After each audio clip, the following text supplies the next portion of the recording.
либена рана домаше. Първо я слагаме в коритото, за да я париме с врела вода.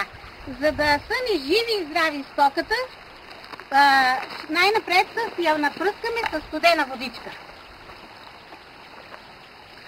И тогава вече я насипваме цялата вълна с косите.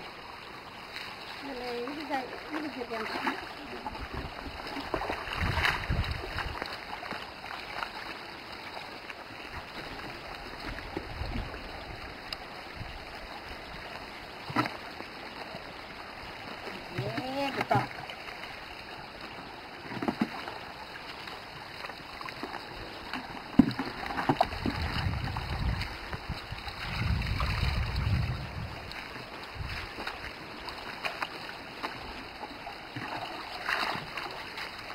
Бабите кога ще ни попеят?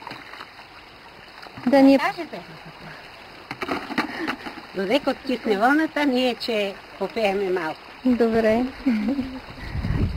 Ще натопи хубаво. Ето виждате ли как да излиза мръсното, да излизат будилчетата и тогава вече... и мазнината, нали така? Да. Казва се сяра. Добре. И така, накисваме я за колко време? Накисваме около 1 час, ама ние сега пробваме кога да чакаме. Добре. Сега извадиме по... Така, значи, дечица, процедурата е така. Първо се накисва в корито, около час, 2, 3, да изпаднат будилите, мърсотията, мазнината и след това бабите ще ни покажат. Се пере на реката.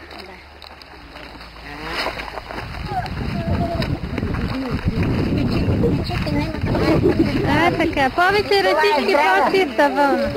Ще ръчички гледа. Леле, това ще е много хубава бяла вълната. Айде сега.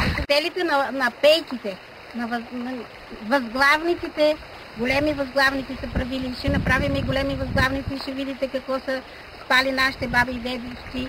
На какви възглавници. Хитеници, губери. Майките ни, бащите. Да. На майките ни и бащите ни. Пасли овците по полето. Как се пере? Се пере на реката. Да. Така.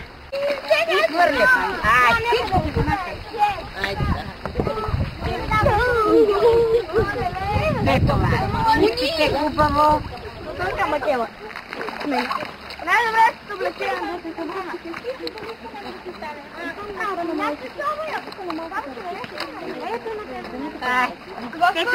Либена рана домаше. Излезни либе из вода, да ти нозете не мръзнат. Сега. Тама си дума, продума, дотече вода голема, дотече вода.